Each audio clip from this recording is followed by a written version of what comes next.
Chapter 6, Season of Realization, How One Ages in Stagnation.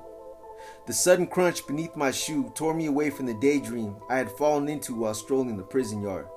I looked down to find the crumbled remains of an empty shell, a husk which once housed the vibrant life of a June bug, reduced to dust. From dust to dust, I thought, with poignant regret as I continued my nonsensical circle of repetition in this 10 by 20 dog run. In a bitter irony of revelation, it dawned on me how my circling of this yard was so much a striking depiction of the cycles of my life. After all these years, I have come full circle, face to face with the question I had long ago mistakenly thought I had answered. Where to from here?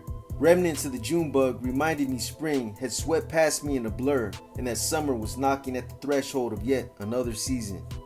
It seemed as though winter had somehow leapt past spring and straight into the arms of summer. I had been so consumed by the fragmented mindset of prison life that time had quietly snuck past the back door of my mind, vanishing into oblivion from whence it came. I was left feeling cheated, robbed of some of the most precious years of my life. Last winter's rain seemed to have washed away the significance seasons once held for me. I no longer feel a relationship with nature. I feel displaced, a stoical spectator in the scheme of life.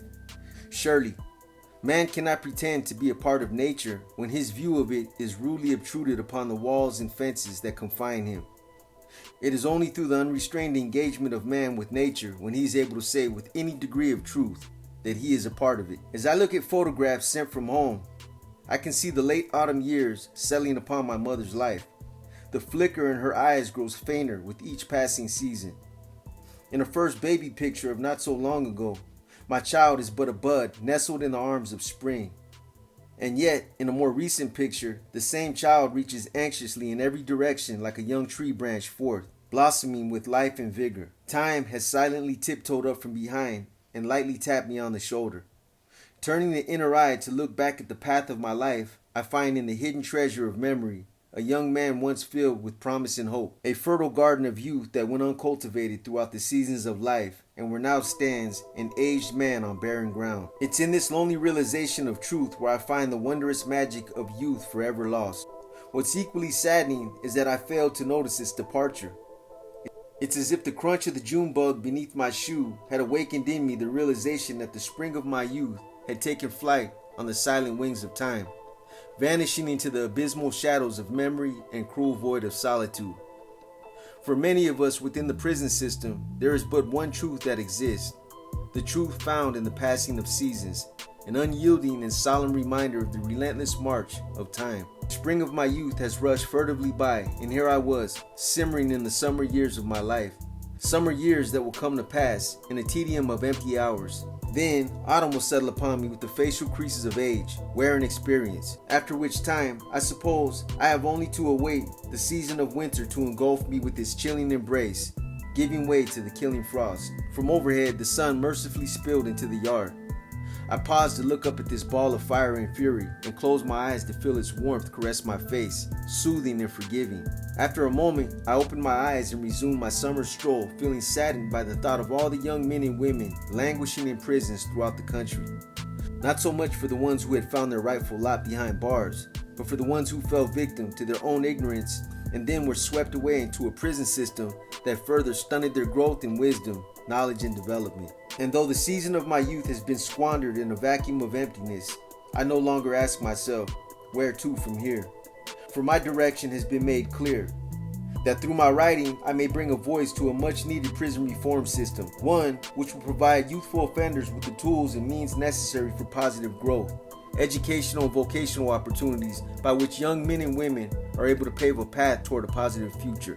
To stand by and do nothing while young lives waste away in human warehouses where they are reduced to dust like the June bug beneath my shoe is indeed a crime against humanity. Chapter 7, Bag of Mixed Nuts.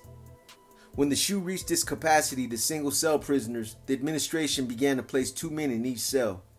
Initially, we were asked to choose someone we were compatible with or be forced to accept someone chosen by the guards. The idea of double-celling prisoners in the shoe created a variety of new problems. First, the number of incompatible prisoners outnumbered those who were compatible with one another. This was largely attributed to the adverse effects the SHU had already had over many of the prisoners. There were those who in their solitude had become so reclusive, the idea of having a cellmate became an intrusive invasion of their privacy. Then you had those who, as a result of the extreme isolation, had made them paranoid and distrustful of everyone. And let's not forget the ones who arrived at Pelican Bay already afflicted by some form of mental disorder. Then of course, you had rival gang members in a state of war. In short, compatibility within this bag of mixed nuts was not a practical approach to overcrowding. Then again, perhaps it wasn't meant to be. The SHU offers no educational, vocational, or religious services from which a prisoner is able to divert his thoughts from the present. They did not have incentives nor any positive reinforcements to cling to. Ours is a predatory world where education and vocational training comes by way of learning and devising methods of constructing weapons by which to initiate an attack on whoever was deemed an enemy or is seen as a potential threat. Cunningness and survival of the fittest is our religion. In a place where reasoning, integrity, and tolerance are virtually unheard of, violence is the common denominator. Those of us who were compatible quickly established rules of etiquette so as to maintain some civility between us. But even then, the level of tolerance between cellmates in such an environment wears itself thin real quick. Of course, violence in prison is nothing novel. It's a part of its culture. But the level of violence that soon began to transpire not long after the double selling campaign began, in comparison to the violence recorded in regular prison settings, was unprecedented. Cellmates began to kill each other. What's more, rogue prison guards would team up like a pack of crazed hyenas and roam the hallways, unit to unit, on the hunt for someone to physically punish. Prisoners who reacted to their provocations were quickly handcuffed and forcibly taken to some obscure corner in the unit and brutalized. At times, these goons, in concert with the control tower guard, would arrange for 2 cell doors to be opened simultaneously, knowing the prisoners occupying those cells were rival gang members. Like fighting cocks, the prisoners, always at the ready, would attack one another, giving the guard in the control tower the needed reason to shoot his assault rifle at the combatants. The gooners would then move in and subdue the wounded or the dead. Prison guards are considered to be a branch of law enforcement, trusted, professional members of society. But some are no better than the gang members who are sent there for belonging to a dangerous and disruptive group.